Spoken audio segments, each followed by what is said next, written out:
Buenas tardes. Eh, Primero quiero agradecer a los organizadores, al doctor Miranda y al doctor Puga por invitarme a dar esta charla. Ellos me pidieron que hablara sobre criopreservación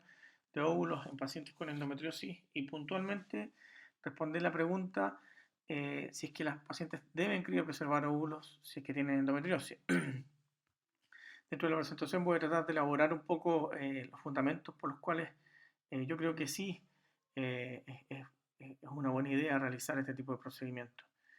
Eh, ¿Por qué estamos hablando de endometriosis en relación con la preservación de fertilidad? Básicamente porque la endometriosis, como todos saben, es una enfermedad que se asocia a infertilidad.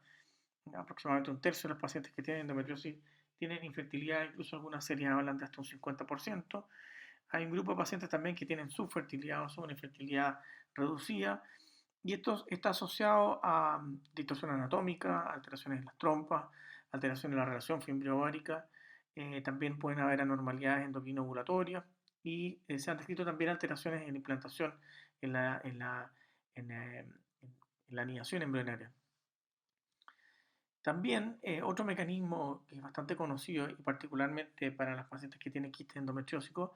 es la presencia del endometrioma. El endometrioma está presente entre un 17 y un 40% de los pacientes que tienen endometriosis, eh, y se sabe que el endometrioma puede per se disminuir la reserva ovárica, y si eso le sumamos el efecto de una eventual cirugía para la remoción del endometrioma, eso puede exacerbar esta reducción de la reserva ovárica, y en eso vamos a elaborar un poco más en los fundamentos de por qué podría ser una buena idea la preservación de fertilidad. Y el otro concepto en relación con la endometriosis es que es una patología recurrente, y eso expone a las pacientes a que a veces puedan requerir a veces más de una cirugía, y evidentemente la injuria quirúrgica es sumatoria, y eso va favoreciendo una mayor disminución de la reserva ovárica, y por supuesto eso puede repercutir sobre la fertilidad futura. Hablando de reserva ovárica, existe variabilidad, por supuesto, dentro de las pacientes. En general, la media de las pacientes eh, tienen un pic de reserva de óvulos a las 20 semanas, empieza a decaer después del nacimiento. Y en la menarquia ya hay una menor cantidad, y particularmente después de los 37 años se produce una caída más, de un modo más exponencial en la reserva de óvulos. Hay pacientes que a veces tienen un pool mayor y desde ese punto de vista se ven un poco más protegidas, pero también existe un grupo de pacientes que tienen una reserva ovárica un poco más baja, incluso a veces sin tener endometriosis. Particularmente en las pacientes con endometriosis, vemos que en general tienden a estar más bien dentro del grupo de la curva baja, y ahí estamos hablando particularmente de las pacientes con endometriosis que tienen endometrioma asociado. ¿Cómo evaluamos la reserva ovárica? El clásico examen, la FSH, que en general en la actualidad lo estamos utilizando menos. El conteo folicular, que es una buena estrategia ecográfica, sin embargo, en presencia de imágenes ováricas, por ejemplo, como los quistes endometriósicos, tiene una sensibilidad más baja porque oculta un poco el pool completo de óvulos y hace que sea un poquitito más difícil hacer una evaluación, una buena evaluación. Y la mileriana, que en general es el examen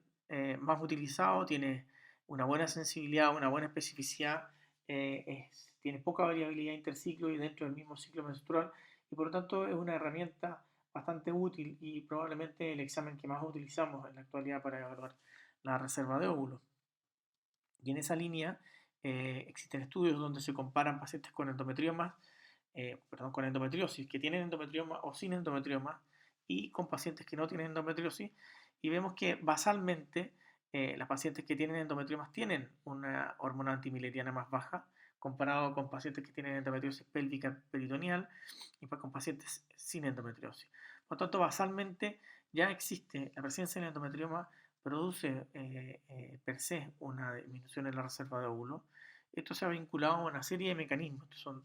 solamente hipótesis y teorías en el fondo, pero básicamente se ha planteado la presencia de mediadores inflamatorios que aumentan el estrés oxidativo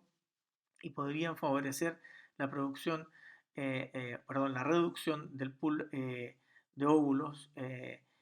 a través de la producción de estos mediadores básicamente inflamatorios en el fondo, y el crecimiento del endometrioma, especialmente cuando los endometriomas son más allá de 4 o 5 centímetros, va produciendo compresión y daño del estroma ovárico, y eso va disminuyendo también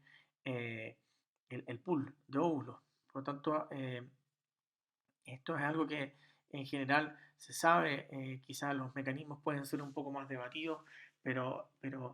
hay evidentemente un compromiso en el pool de óvulos en relación con el endometrioma. Y si a eso le sumamos la injuria quirúrgica, vemos que al mes después de hacer una resección de endometrioma se produce una caída significativa, que después a los 6 meses tiene una recuperación, pero no llega a los niveles basales. Y evidentemente esto es una de las cosas que a nosotros más nos preocupa, especialmente si es que nos vamos a enfrentar a pacientes que tienen lesiones bilaterales o que ya tienen cirugías previas donde obviamente este fenómeno de reducción de la reserva ovárica puede ser más significativo. ¿Por qué nos preocupa tanto esto? Básicamente porque sabemos que existe una correlación directa entre la cantidad de óvulos y la probabilidad de éxito de los tratamientos de reproducción asistida. Muchas pacientes con endometriosis van a requerir para lograr un embarazo técnicas de reproducción asistida, ya sea porque están asociados a una edad mayor o porque están asociados a un factor tuboperitoneal eh, o a una reserva ovárica baja disminuida. Son todos estos factores finalmente influyen. Si ustedes se fijan, para una misma edad, eh, el tener una FSH más alta, que es equivalente a tener una hormona antimileriana más baja, o sea, un pool de óvulos menor, se traduce en una menor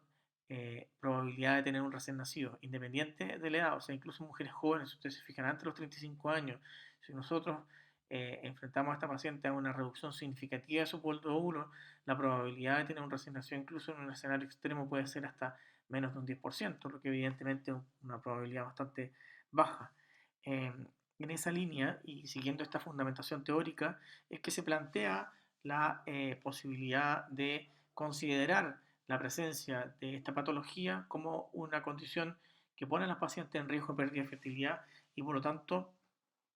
serían candidatas a lo menos a recibir la consejería sobre la técnica que es el estándar de calidad en la actualidad, que es la criopreservación de óvulos, esencialmente porque es la técnica más utilizada, la que tiene mejores resultados. Básicamente consiste en extraer el óvulo y congelarlo a temperatura eh, de menos 196 grados con el objetivo de detener la actividad biológica de la célula, detener el envejecimiento ovocitario,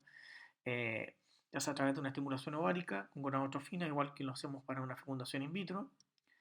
En la técnica actual, que es el estándar desde fines de los años 90, principios del 2000, que es la técnica de vitrificación o congelamiento ultra rápido, que evita la formación de cristales de agua. El óvulo es una célula grande que tiene un citoplasma muy grande y mucha agua, 90% de la célula es agua, y eso hace que sea más lábil a la criopreservación, a diferencia de lo que ocurre con los espermatozoides. Por mucho tiempo los resultados no fueron buenos cuando se utilizaba congelamiento lento, pero en la actualidad con la vitrificación las tasas de sobrevida bordean el 85% y las tasas de embarazo con óvulos congelados y óvulos frescos se sabe que son equivalentes en la actualidad. Y por lo tanto esta es la técnica de elección. Lo único requisito que necesitamos es que los pacientes hayan tenido ya su menarquia. Y en este contexto estamos hablando de pacientes con endometriosis, evidentemente que eso ya ha ocurrido. Eh, un poco siguiendo la misma línea lo que yo comentaba, básicamente cuando las técnicas van siendo buenas, habitualmente se van agregando nuevas indicaciones. Y una de las nuevas indicaciones que ha aparecido efectivamente es esta, la de las pacientes con endometriosis. Las pacientes son sometidas a una punción ovárica, habitualmente se hace con una sedación, pero también se puede hacer con anestesia local,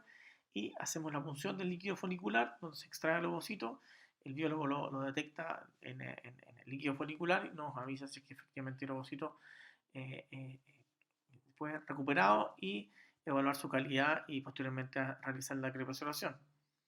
Posterior a eso, cuando la paciente desea fertilidad y si no logra concebir en forma natural, estos ovocitos pueden ser descongelados, fecundados con espermios de una pareja o espermios de banco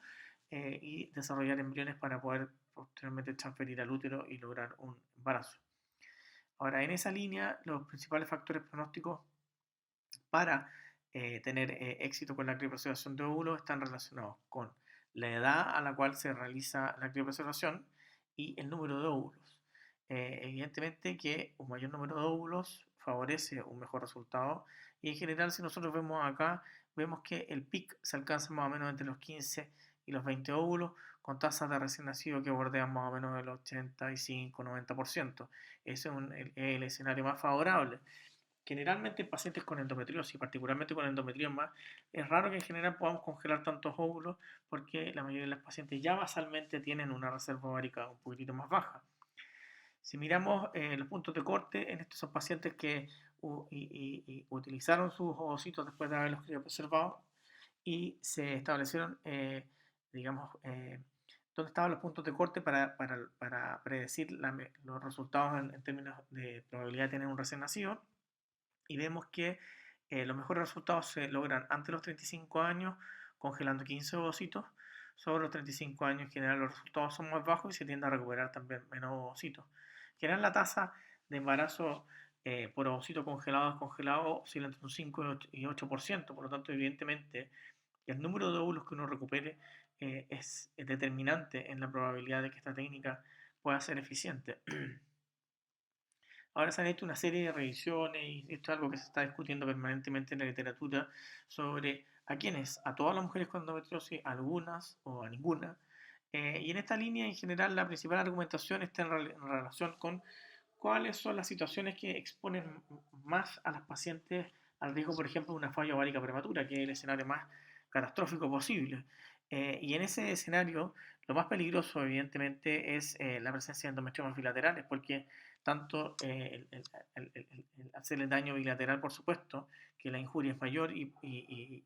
si a eso le sumamos una cirugía, por ejemplo, repetida en un ovario o en otro, o en ambos ovarios, evidentemente que va a favorecer que ese pool completo se vea disminuido y que finalmente la paciente se vea en un mayor riesgo de caer en falla ovárica.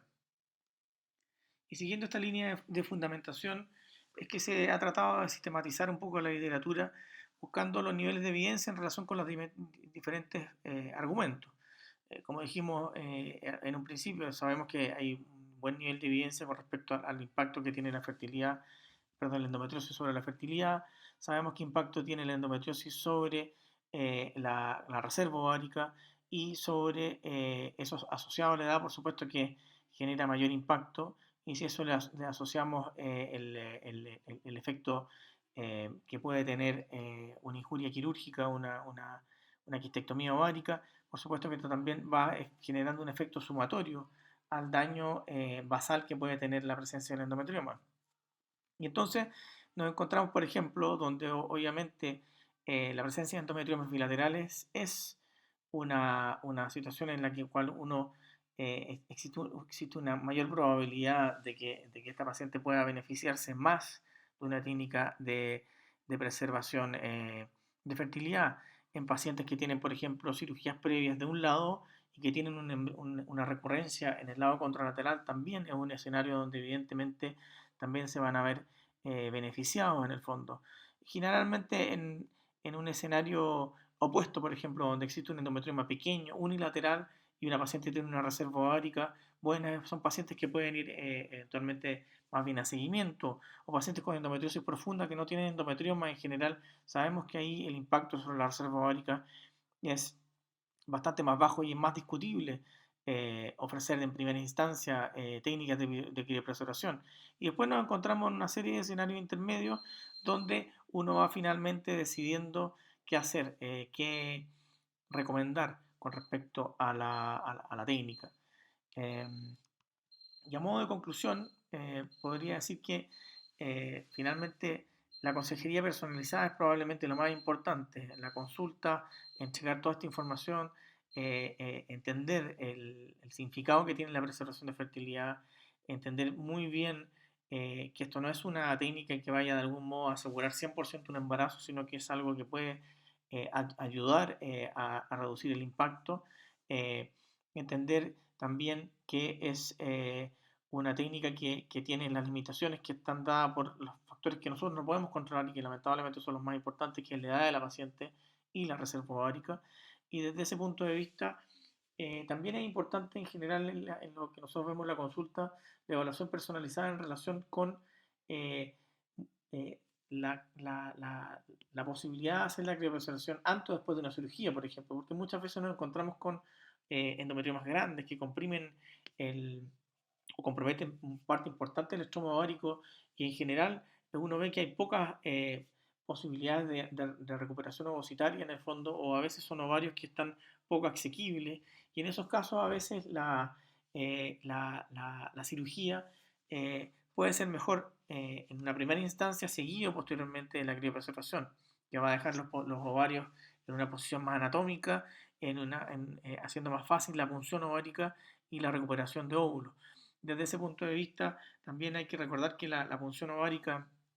el hecho de puncionar un endometrioma y existe un mayor riesgo de infección en la cultocentesis y en la punción ovárica cuando se punciona el endometrioma. Entonces, en general son elementos de juicio que uno va evaluando caso a caso. Y en esto, entonces, para resumir un poco, los elementos de juicio más importantes son la edad de la paciente, la presencia de endometrioma unio bilateral, el tamaño de su endometrioma, el antecedente o no de una cirugía previa y el estatus de reserva ovárica que tenga ese paciente en ese momento. Y el otro concepto es la derivación oportuna, o sea, está eh, el hecho de derivar a la paciente a un centro de fertilidad donde se pueda realizar esta técnica es crucial. Un poco, existe una oportunidad, un poco lo que pasa en los pacientes oncológicos, donde si es que esto no se hace en forma oportuna, después lamentablemente ya no hay vuelta atrás y en general el daño que puede generar es irreversible. Y desde ese punto de vista, entender este concepto y compartirlo con los pacientes es algo que siempre va a ser muy agradecido por nuestros pacientes. Eso es lo que les quería contar. Muchas gracias por su atención.